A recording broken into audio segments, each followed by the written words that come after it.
오늘은 부활, 새로운 인생을 가능케 하는 패러다임이라는 그런 제목으로 제가 말씀을 증거하도록 하겠습니다. 예수님 당시에는 유대인들 중에서, 하나님을 믿는 유대인들 중에서 네 개의 그런 파가 있었습니다. 네 개의 그룹이 있었습니다. 다 나름 각자 이런 방식으로 내가 신앙생활을 하겠다라는 그런 파가 네 부류가 있었는데, 에센이라고 불리는 경건파, 그리고 질럿이라고 불리는 열심파, 또 우리가 잘 아는 바리새파, 또 오늘 본문에 나오는 사두개인, 사두개파 사람들이었습니다. 네 종류의 사람이 있어요. 각자 자신의 이름들을 그렇게 불렀습니다. 그런데 이 네 종류의 사람들이 있는데, 특별히 이 사두개인, 이 사두개파 사람들이 다른 세 파, 무슨 말인지 알아들으시겠습니까? 복잡해지죠, 점점. 복잡한 거 여러분 다 내려놓고 그냥 네 종류의 유대인들이 유대교를 믿었지 않습니까? 여호와 하나님을 믿었지 않습니까? 그런데 그 하나님을 믿는 방법이 좀 달랐습니다. 우리는 이렇게 믿겠다, 우리는 저렇게 믿겠다, 그런 신앙의 관점이 다른 파가 네 파가 있었다는 거예요.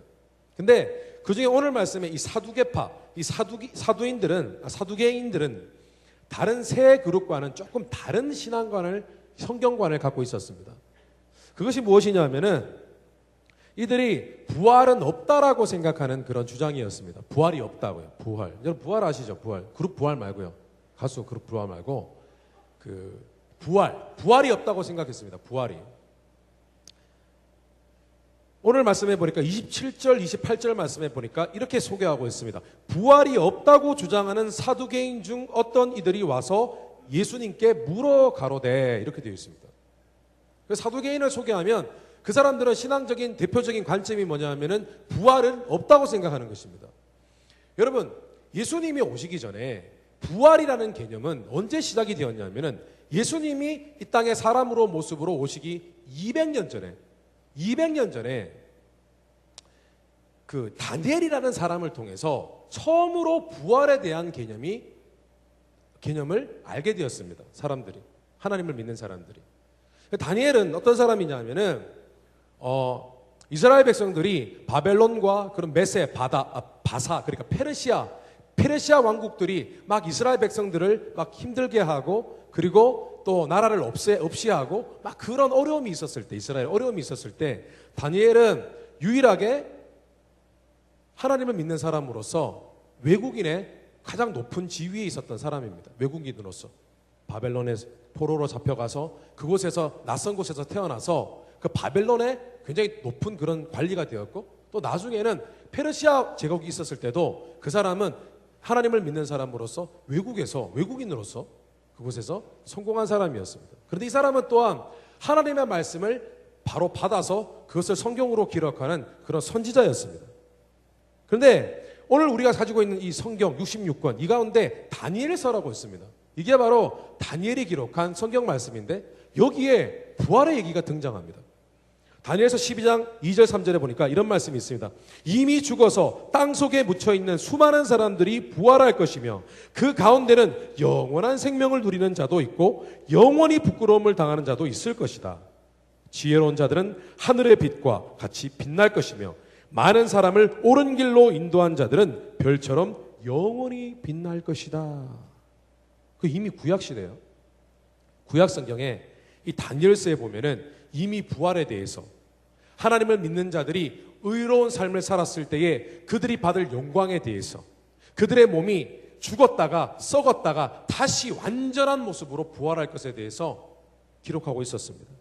그런데 이 부활에 대한 그 신앙은 예수님이 오기 이전부터 굉장히 중요한 이스라엘 백성들에게, 유대인들에게 중요한 신앙의 일부였습니다.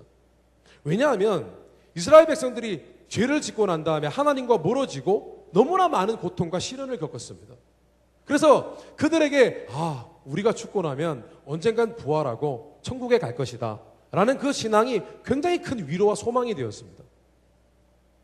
그런데 여러분, 참 이상합니다. 유대인들 대부분에게는 부활에 대한 그런 소망이 있었습니다. 언젠간 내가 죽었다가 살아날 것이다, 하나님과 함께 할 것이다. 그런데 유독 사두개인만큼은 부활을 믿지 않았습니다. 유대인인데요, 하나님을 믿는데. 여러분 왜 그랬을까요? 왜냐하면 사두개인은 어떤 종류의 사람들이었냐면은 그들이 하나님을 믿는 신앙은 갖고 있었지만은 그 신앙도 중요하지만 이 시대에 급변하는 이 시대 속에서 어떻게 내가 삶을 적용을 해서 이 바쁘게 돌아가는 이 사회 속에서 내가 어떻게 굉장히 유연하게 내가 융통성 있게 살아야 인생을 잘 살고 복 받을 수 있는가, 거기에만 관심이 있었던 사람들입니다. 그러니까 그들이 신앙생활 하는데 현실이 너무나 중요한 거예요. 내가 지금 밥 잘 먹고 잘 살고, 내가 지금 좋은 차는 없구나, 내가 지금 좋은 마차 굴리고, 맞아, 그 당시 그렇겠죠? 좋은 마차를 굴리고 그렇게 사는 것이 인생의 제일 중요한 문제였습니다. 그런데 부활이 무슨 소용이에요?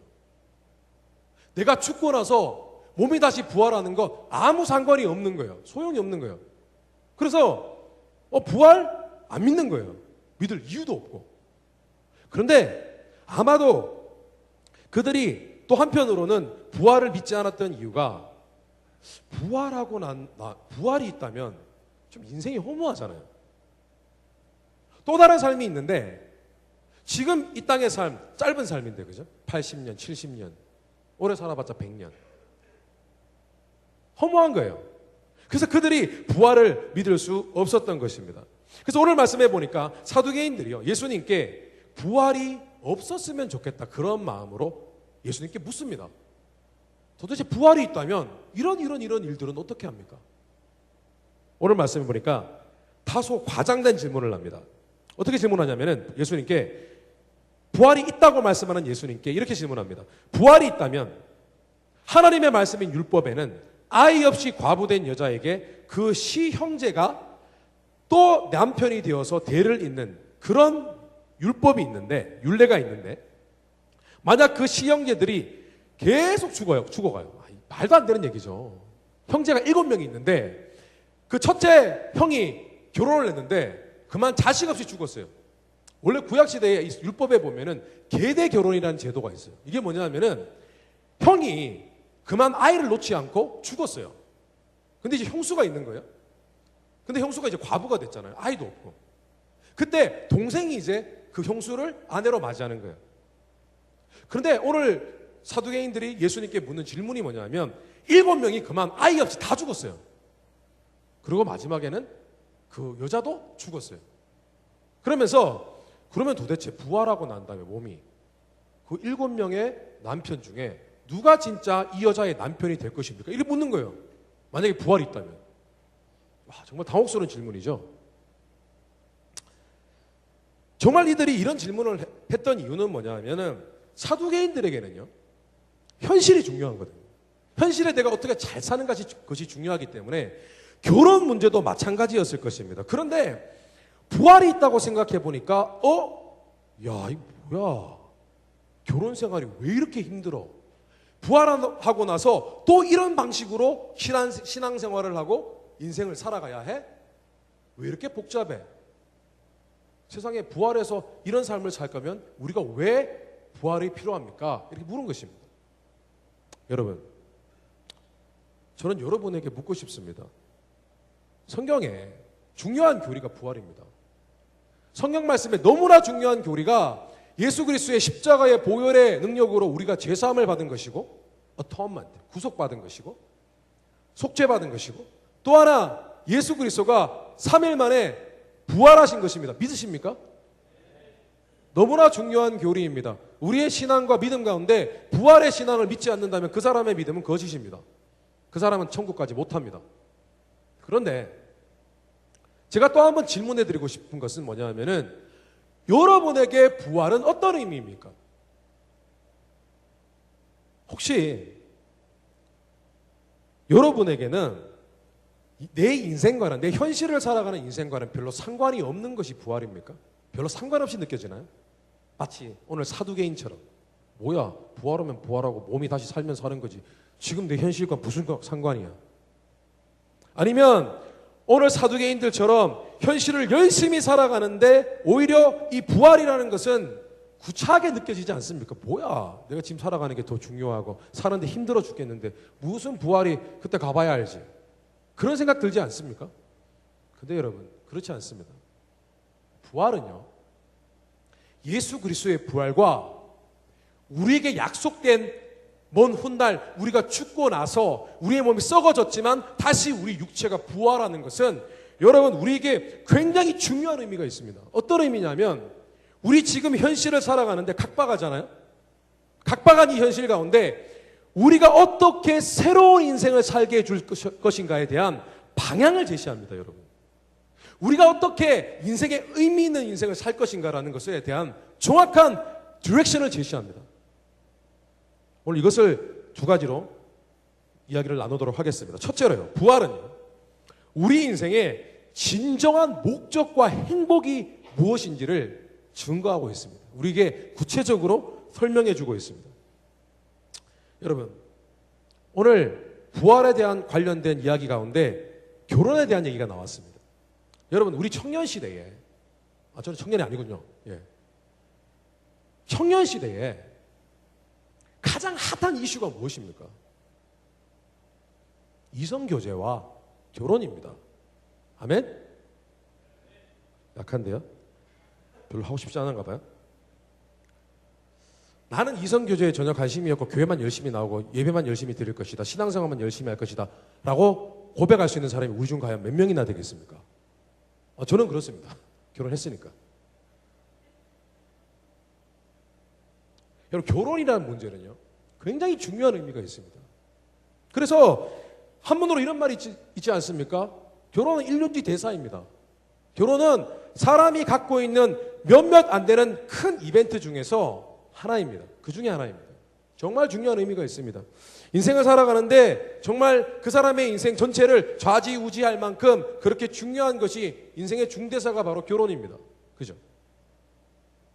근데 여러분, 우리도 중요한데 현실을 살아가는데 정말 현실주의자인 사두개인들에게는 얼마나 결혼이 중요한 의미였겠습니까? 어쩌면 그들에게는 결혼이라는 것 자체가 좋은 배경의 배우자를 만나기만 하면 내 현실의 인생을 완전히 바꿀 수도 있는 그런 굉장히 중요한 인생의 성공의 통로였을지도 모릅니다. 그러다 보니 사두개인들은 굉장히 부담스러웠습니다. 이 결혼이라는 것, 특별히 이 율법에, 자기들이 지켜야 하는 성경 말씀에 나와 있는 이 율법에서 정의하는 결혼제도, 예를 들면 좀 전에 말씀드린 것처럼 계대결혼. 여러분, 계가 우리가 아는 그 계가 아니고 애완용 계가 아니고요, 교회입니다. 계대결혼. 이 계대결혼 굉장히 부담스러웠던 거예요. 그럼 생각해 보십시오. 계대결혼이 무엇입니까? 오늘 그들이 했던 질문들 가운데 형이 죽어요. 형이 죽으면 안 되죠. 형은 죽으면 안 됩니다. 근데 형님이 그냥 피치 못할 사고로 죽었습니다. 아이 없이. 근데 내가 형수를 책임져야 돼요. 대를 이어야 돼요. 얼마나 부담스러웠겠습니까? 그들은 현실주의자이고 현실에서 단 한 번만 결혼해서 인생을 나를 위해서 그 사람을 만나가지고 잘 살아가지고 좋은 결혼, 조건 좋은 결혼해서 내 인생을 품위 있게 살아야 되는데, 여러분, 이 현실주의자인 이 사두개인들에게 이 계대결혼이 웬 말입니까? 실제로 율법에 보면은 그것뿐만 아니라 만약에 형수가 과부였는데 빚을 졌어요? 그럼 그 빚도 갚아줘야 됩니다. 실제로 구약 성경의 룻기를 보면은 여인 룻이 아이 없이 남편을 잃었습니다. 그런데 시어머니가 자신의 며느리를 고향 땅에 데리고 와서, 이 시어머니 이름이 나옴이거든요. 고향 땅에 데려와서 그 친족 중에서 가장 친척이 가까운 친척을 찾았어요. 그 사람 이름이 보았습니다. 근데 그 사람을 통해서 그 사람에게 책임을 묻고 내 며느리를 네가 책임져야 된다라고 하려고 준비를 했습니다. 근데 보아스는 참 착한 사람이었습니다. 자신이 그 룻을 책임질 마음이 있었습니다. 그런데 마침 자기보다 더 그 나오미와 더 가까운 친척이 있었습니다. 친척 이렇게 따져봤을 때. 근데 그래서 보아스가 그 사람이 책임을 지지 않으면 자신이 책임지려고 그 사람을 부릅니다. 너 이 룻이라는 여자를 책임질 거야? 너 친척인데 책임질 거야? 물었습니다. 근데 그 사람이 처음에는 책임지겠다고 합니다. 왜냐하면 룻이 굉장히 예뻤나 봐요. 그런데 그러면 네가 저 나오미 집안에 저 집안에 옛날에 빚을 지고 떠났을 때 팔았던 땅을 네가 대신 돈을 갚고 그 땅을 찾아줘야 되는데 너 할래? 물었어요. 그러니까 그 사람이 못한다고 합니다. 난 싫다고. 당신이 하라고. 이렇게 얘기합니다. 계대 결혼이 참 복잡한 것입니다. 여러분, 예수님은 현실주의자인 사두개인에게 오늘 부활에 대해서 말씀하시면서 오늘 이런 말씀을 합니다. 아주 심플하게 이렇게 말씀합니다. 야, 너 왜 그래 복잡하게 생각하냐? 천국에는 부활하고 난 뒤에는 남편과 아내가 없어. 그런 개념 자체가 없어. 천국에 가면 전부 다 형제고 자매야. 오늘 말씀해 보니까 저 세상과 및 죽은 자 가운데서 부활함을 얻기에 합당히 여김을 받은 자들은 장가가고 시집가는 일이 없으며. 여러분, 예수님이 이 말씀하셨을 때 얼마나 황당했겠습니까? 허무했겠습니까?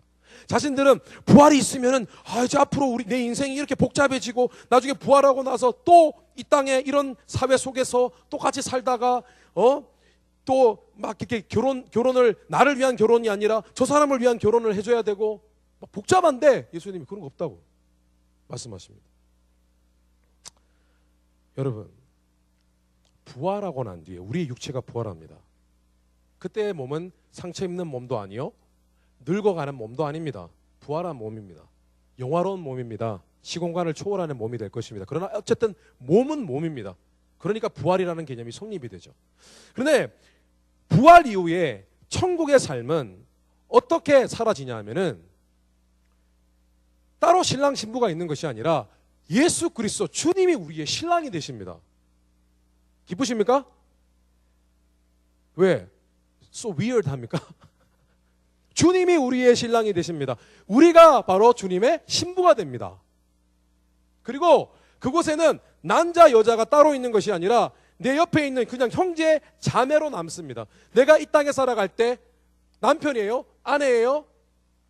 그 사람들이 이상하게 천국에 가면은 나에게 그냥 형제 자매로 남습니다. 사랑하는 형제 자매. 여러분, 그러면 험하죠? 굉장히 험하지 않습니까? 결혼한 지 얼마 안 되는 우리 형제 자매도 있어요? 험하지 않아요? 어떻게 한 결혼인데? 어떻게 어렵게 한 결혼인데? 어렵게 하진 않았나요? 사랑해서 한 결혼입니까? 어떻게 사랑해서 한 결혼인데? 험하죠? 여러분 중에 아마 이렇게 생각하는 사람도 있을 것이고, 결혼 별로 의미가 없네? 죄송합니다. 그것도 이렇게 생각하는 분들도 있을 겁니다. 아니, 그러면 인생도 짧은데 내게 차라리 짧은 인생 정말 내가 어떻게든 내게 도움되는, 나나를 위해서 내게 도움되는 어떤 여자를 만나가지고 남자를 만나서 인생 한번 잘 살아봐야 되겠다. 그렇게 생각할 수도 있어요. 근데 여러분, 이 두 가지 생각 다 틀린 생각입니다. 아닙니다. 오늘 예수님이 부활 후에 인생, 그 인생이 남편과 아내가 없고 형제 자매만 있다는 이 사실이 우리에게 무엇을 전해주냐 하면은, 여러분, 바로 이것입니다. 우리가 결혼하는 이유를 설명해 주는데, 우리가 결혼하는 이유가 뭐냐면요, 천국에서 서로 영원히 섬기며 함께할 믿음의 형제 자매들을 우리가 이 땅에서 미리 만나서 미리 그 사람을 사랑하고 미리 그 사람을 섬기고 미리 그 사람을 위해 희생하면서 사랑하는 법을 배우는 거예요. 그걸 위해서 우리가 결혼하는 거예요, 여러분. 천국에서 만나서 영원히 함께 사랑할, 영원히 섬길 그 사람을 지금 이 땅에서 미리 만나서 그 사람과 사랑하고 그 사람을 섬기고 그 사람을 위해 죽도록 희생하고 이 사랑을 배워서 천국에 가는 거예요. 여러분, 오늘 계대 결혼도 마찬가지입니다. 왜 예수님이, 왜 하나님이 이 땅에 계대 결혼이라는 그런 제도를 주셨을까요? 계대 결혼. 인생은 네 자신을 위해 사는 게 아니라 남을 위해 사는 것이 더 의미가 있다는 거예요. 그게 인생의 목적이라는 거예요. 계대 결혼이 뭐죠? 여러분, 결혼 한번 생각해 보세요. 내가 이미 결혼한 여자에게 가요. 그 사람을 책임져요. 내게 도움이 아무것도 안 되잖아요. 내 인생 어떡하라고. 그 말밖에 나오지 않지 않습니까? 네 인생은 어떡하라고. 그런데 하나님이 원하는 것은 뭐냐면 너희들의 삶은, 이 땅의 삶은 짧다는 거예요. 죽고 부활하고 천국에 가는 사람은 너무나 길고 영원하다는 것입니다. 이 땅에서 사는 것은, 이 땅에 사는 목적을 오늘 말씀해 주고 있는데, 이 부활에 대한 예수님의 말씀은 이 땅에 사는 목적이 무엇이냐면 네 자신을 위해 사는 것이 아니라 남을 위해 사는 법을 배우라는 거예요. 여러분, 남을 위해 사는 것이 행복입니다. 믿으십니까? 믿지 않으시죠? 믿기지 않으시죠? 제가 신학대학원을 졸업했을 때 저희 가족은 파사데나에서 이거 오렌지 카운티로 이사를 했습니다.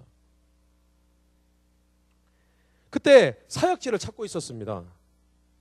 한 4년 정도 사역했던 시미빌리에 있던 사역지를 그만두고 사역지를 찾고 있었는데 사역지가 구해지지 않는 것입니다. 기도 많이 했습니다. 많이 울었습니다. 근데 사역지가 구해지지 않는 것입니다. 힘들었어요. 아마 그래서 예민해서 그런지 몰라도 어느 날 저희 집사람과 굉장히 크게 싸웠습니다. 굉장히 크게 싸웠습니다. 굉장히 크게 싸웠는데 제가 너무 화가 나가지고 그런 마음이 들더라고요.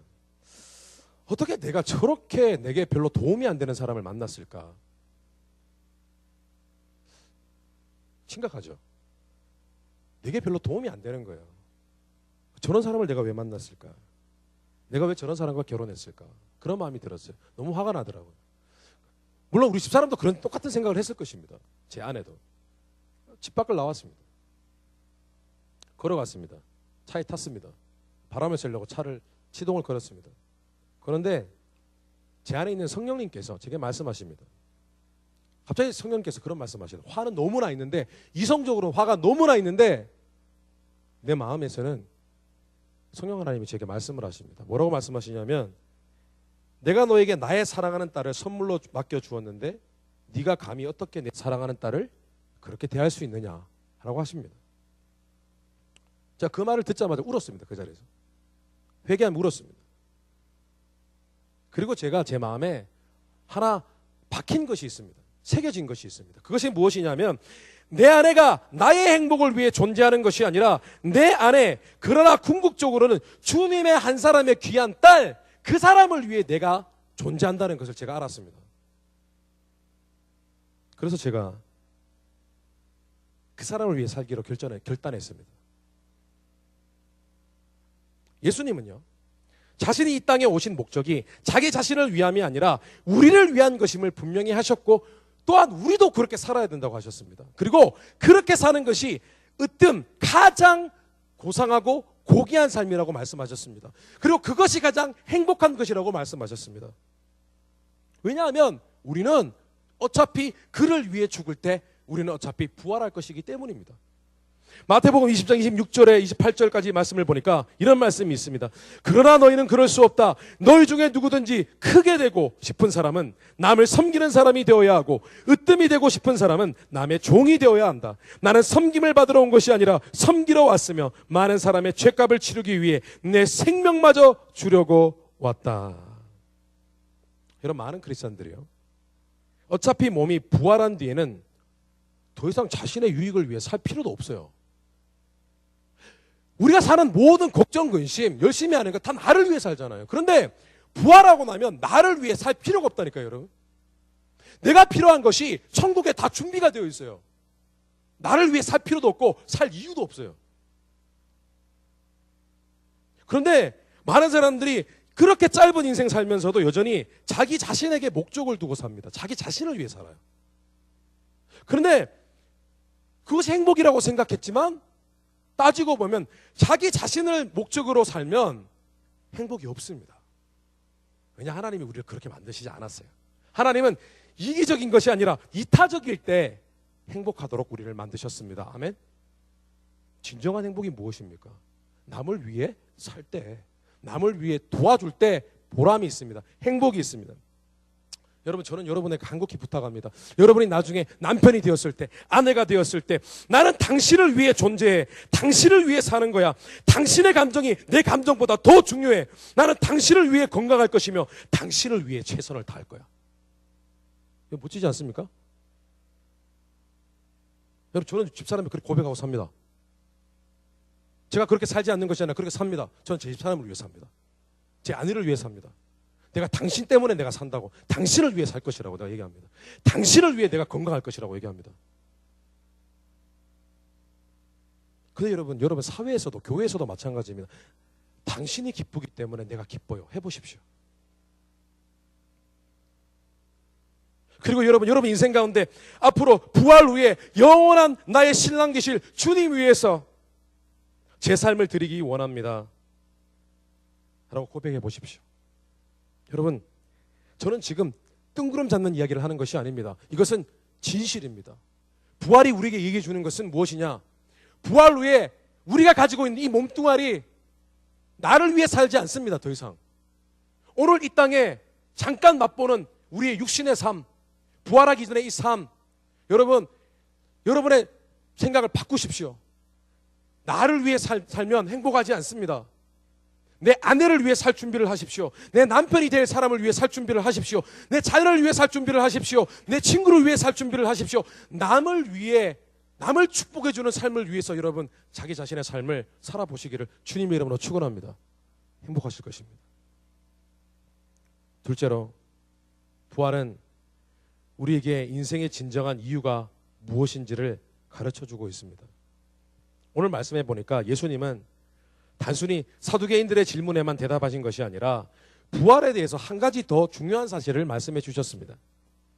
오늘 말씀해 보니까 36절에 이런 말씀이 있습니다. 그들은 다시 죽을 수도 없나니 이는 청사와 동등이요 부활의 자녀로서 하나님의 자녀임이라. 죽은 자가 살아난다는 것은 모세도 가시나무 떨기에 관한 글에서 주를 아브라함의 하나님이요 이삭의 하나님이요 야곱의 하나님이시라 칭하였나니 하나님은 죽은 자의 하나님이 아니요 살아있는 자의 하나님이시라. 하나님에게서는 모든 사람이 살았느니라 하시니. 예수님 뭐라고 말씀하시냐면은 구약시대에 모세라는 사람이 있는데 모세가 하나님을 만난 곳이 불에 타지만 불이 붙었지만 불이 타지 않는 가시떨기 나무 아래서 목소리로 모세를 만나 주셨습니다. 그런데 그때 하나님이 자기 자신을 어떻게 소개하시냐면은 나는 아브라함의 하나님이요 이삭의 하나님이요 야곱의 하나님이다 이렇게 소개하셨습니다. 그런데 그 사람들은 그 당시에 이미 모세의 시대에 이미 죽은 사람들입니다. 근데 하나님이 왜 그 사람들의 이름을 언급했냐면은 그 사람들이 사실은 죽었지만 여전히 천국에 살아있고 앞으로 우리와 함께 부활할 사람이기 때문에, 살아있는 존재이기 때문에 하나님이 자기 자신을 죽은 자의 이름으로 소개한 것이 아니라 살아있는 그 이름, 부활할 그 사람들의 이름을 나열하면서 자랑스럽게 자신을 나는 앞으로 부활하고 살아있는 아브라함의 하나님이요 이삭의 하나님이요 야곱의 하나님이라고 소개하셨다는 것입니다. 근데 예수님이 이렇게 말씀하신 이유는 아주 중요한 두 가지가 의미가 있습니다. 뭐냐면은 하나님을 믿는 자들은 이제 부활한 뒤에 하나님의 자녀가 된다는 것입니다. 여러분, 우리가 남는 게요, 이 땅에서는 복잡한 친구 관계, 복잡한 남편 아내 관계, 여러 가지 많은 관계들이 있지만 천국에 가면은 남아있는 관계라고는 하나님의 자녀된 신분밖에는 없습니다. 그 외 모두가 형제자매입니다. 하나님 자녀예요. 또 하나, 이 사실과 오늘 예수님의 말씀은 우리가 몸이 부활했을 때 더 이상 죽지 않는 몸, 천사와 같은 몸이 된다는 거예요. 죽지 않는데요. 늙지도 않는데요. 근데 여러분, 한 번이라도 이런 생각 해보셨습니까? 우리가 영혼이 있지 않습니까? 우리 영이 있지 않습니까? 우리 몸이 죽고 나면 우리 영혼이 천국에 갑니다. 예수 믿는 사람들은. 맞습니까? 그런데 영혼이 천국 가서 하나님과 같이 살면 되잖아요. 근데 왜 우리 이 발이, 이 육체가 꼭 부활해야만 됩니까? 여러분, 그 생각 안 해보셨어요? 그냥 우리 영혼이 하늘로 날아가서 하나님과 잘 지내면 되잖아요. 근데 왜 우리 육체가 다시 살아야 됩니까? 이 육체 별로 중요하지 않잖아요. 영혼이 중요하지. 여러분, 하나님이 우리에게 이 땅에 이 몸을 주신 것은 우리가 영혼이 있지만 우리의 몸을 주시고 또 이 몸을 결국은 부활하게 하셔서 저 세상에서도 그 몸을 갖고 살게 하신 이유가 무엇인 줄 아십니까? 뭐냐 하면 이 땅에서 우리가 이 몸뚱아리를, 이 썩어 없어질 이 몸뚱아리를, 이 몸을 주님을 위해 쓰고 주님께 예배하는 아버지 하나님을 예배하는 데 쓰고 아버지가 기뻐하시는 그 일에 사용하다가 죽어요. 부활해요. 그리고 우리의 몸이 다시 부활합니다. 그러면 여러분, 이 몸은요, 부활한 몸은 우리에게는 자랑이 됩니다. 우리에게 영광이 되는 거예요. 여러분, 사람의 몸은요, 이상합니다. 그 사람이 어떤 삶을 살았느냐에 따라서 사람 몸에는 흔적이 남습니다. 예를 들어서 육체적인 노동을 많이 한 사람들은 손바닥에 굳은 살이 배깁니다. 맞죠? 맞습니다. 우리가 부활한 뒤에 우리의 육체를 가졌을 때에 우리의 육체 가운데는 아주 영화로운 몸이지만은 이 육체 가운데 남았던 이 기억은 내가 하나님을 위해서 하나님을 예배하고 아버지를 예배하고 이 땅에 살면서 하나님을 위해서 내 몸을 사용했던 그 기억을 갖고 부활합니다. 우리 부활한 몸은요, 우리에게 자랑이요, 하나님 아버지께 영광인 것이에요. 여러분, 오늘 말씀, 이 부활에 관한 말씀은요, 우리가 인생을 사는 이유가 뭐예요? 우리의 이 몸을요, 언젠가는 부활할 몸뚱아리입니다. 여기서는 그냥 썩어 없어질 몸이에요. 닳아 없어질 몸이에요. 이 몸을 아버지 하나님께 예배드리고 아버지를 위해서 쓰는 거예요. 더 이상 여러분, 자기 자신을 위해 살지 마세요. 하나님을 위해서 이 몸뚱아리를 쓰는 거예요. 그리고 부활하면 그 몸이 다시 부활해서 우리에게 자랑이 되고 하나님께 영광이 되는 것입니다. 여러분, 우리의 몸은 도구입니다. 도구예요. 우리의 몸 자체가, 사람은요, 부활하기 전까지 이 몸을, 다시 말씀드리겠습니다, 아버지 하나님께 예배하고 그분이 기뻐하시는 일에 쓰임받도록 드리는 것입니다. 로마서 12장 1절에 그러므로 형제들아, 내가 하나님의 모든 자비하심으로 너희를 권하노니 너희 몸을 하나님이 기뻐하시는 거룩한 산 제물로 드리라. 이는 너희가 드릴 영적 예배니라. 여러분, 몸은 우리의 영혼과 정신이 그것을 컨트롤해서 사용하는 도구이지, 몸 자체가 잘 보이고 싶은 본능, 먹고만 싶은 본능, 뭔가 편한 것을 누리고 싶은 본능, 성적인 본능, 그런 욕심으로 우리의 우리의 영혼, 오히려 주인이 되어야 할 우리의 영혼이 오히려 노예가 되어버리는 그런 삶을 사는 것이 우리의 인생이 아닙니다. 로마서 13장 14절에 오직 주 예수 그리스도로 옷 입고 정욕을 위하여 육신의 일을 도모하지 말라. 갈라디아서 말씀에 그리스도 예수의 사람들은 육체와 함께 그 정욕과 탐심을 십자가에 못 박았느니라. 여러분, 우리가 운동하지 않습니까? 운동에는 쉽게 나누면 근육 운동과 유산소 운동이 있습니다. 그렇죠? 우리 남자 형제분들은 대부분 근육 운동합니다. 피트니스에 가서 땡깁니다. 그죠? 저는 땡긴다고 표현합니다. 저는 근육 운동 하지 않습니다. 여러분, 근육 운동을 왜 하는 것 같아요? 물론 근육 운동을 하는 분들 중에서 운동의 매니아들이 있습니다. 진짜 그것으로 희열을 느끼는 사람들이 있습니다. 그런데 근육 운동을 하는 대부분의 목적은 뭐냐면 자신을 쇼업하기 위함입니다. 사실은 몸을 극대화시켜가지고 근육을 극대화시켜서 이 바디 쉐입을 다른 사람께 보이기 위함입니다. 맞습니까? 저는 근육 운동하지 않습니다. 그런 육체를 싫어하는 것이 아니라 일단은 현재 내 몸을 귀엽게 봐주는 아내 외에 제 몸을 좋아할 사람이 아무도 없습니다. 그리고 근육을 매번 찢을 만큼 그런 운동 싫습니다. 막 찢기는, 막 근육이 찢어지는 그런 느낌 싫어요. 그런데 또 하나의 이유가 있습니다. 유산소 운동을 고집하는 이유가 있어요. 왜냐하면 저는 알고 있습니다. 저는 어느 순간 알았습니다. 여러분, 사람이요, 몸이 되게 아파 보면은 사람의 육신이 굉장히 약하다는 것을 압니다. 여러분은 잘 모를 거예요. 근데 여러분들 가운데 혹시 굉장히 몸이 많이 아파 본 적이 있다면 아마 알 겁니다. 내 육신이 참 약하고 육신이 늙어간다. 지금 여러분들 가운데도 내가 지금 늙어간다 느끼는 분도 있을 겁니다. 그죠? 예, 솔직히 고백하십시오. 있습니다. 근데 내가 이 땅에 살 날이 얼마 남지 않았구나 라는 생각을 합니다.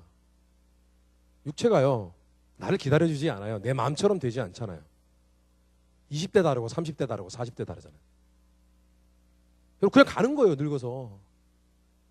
근데 유산소 운동을 하는 이유는 무엇이냐면은 이 운동은 그냥 나의 사람의 노화를 슬로우 다운, 늦게 만들어줍니다. 늦게 늙도록 만들어줍니다. 유산소 운동은. 그리고 필요 없이 근육을 많이 키울 필요가 없습니다. 그냥 지구력을 증강시켜줍니다.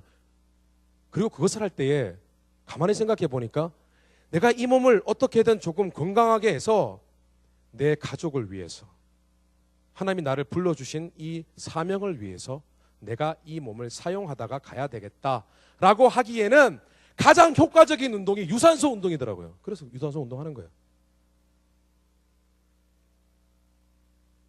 살아보니까 여러분, 이 육체를요, 70, 80밖에 안 되잖아요, 평생. 오래 살아봤자 90. 이 평생을 하나님 아버지께 드리기에 여러분, 시간이 모자라요.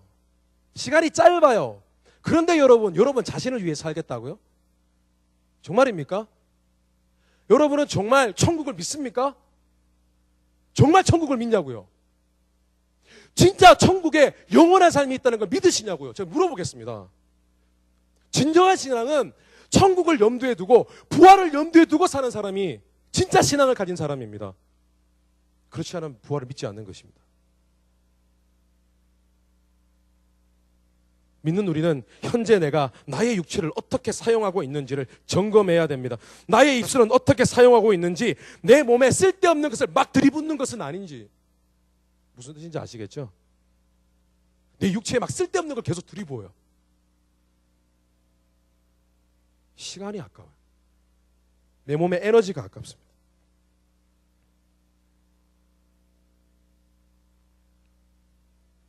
부활 후에 아버지의 자녀로서 살게 될 바로 그 삶을 먼저 이 땅에서 살아내시기를 주님의 이름으로 축원합니다. 여러분, 부활 기억하십시오. 부활 기억하십시오. 우리의 육체가 죽었다가 다시 살아납니다. 말씀을 정리하겠습니다. 어차피 부활할 몸입니다. 어차피 이 땅에서 몸뚱아리 하나 있지만 그 몸뚱아리 영원하지 않습니다. 그리고 그 몸뚱아리는 주님 잘 믿고 나중에 몸이 부활합니다. 여러분, 어떤 목적과 이유를 가지고 인생을 살아가시겠습니까? 자신에게 물어보십시오. 주님께서 부활하셔서 천국에서 영광 받으시기 전에 이 땅에서 자신의 육신을 어떻게 사용하셨는지 한번 여러분 묵상해 보십시오. 예수님이 영광 받으시기 전에 자신의 육신을 어떻게 사용하시다가 하셨는지 그것을 묵상하셔서 여러분, 더 이상 네 육신에서 나오는 욕심을 위해서 살거나 나 자신을 목적으로 두고 살지 않고 형제자매들, 천국에서 영원히 나와 함께할 형제자매들을 위한 삶을 사시고 나의 아버지 되시는, 나의 영원한 아버지 되시는 그 아버지를 위해서 살아드릴 그런 삶, 여러분, 그런 삶을 살다가 여러분 부활의 몸을 입게 되는 여러분이 되시기를 주님의 이름으로 축원합니다. 기도하겠습니다.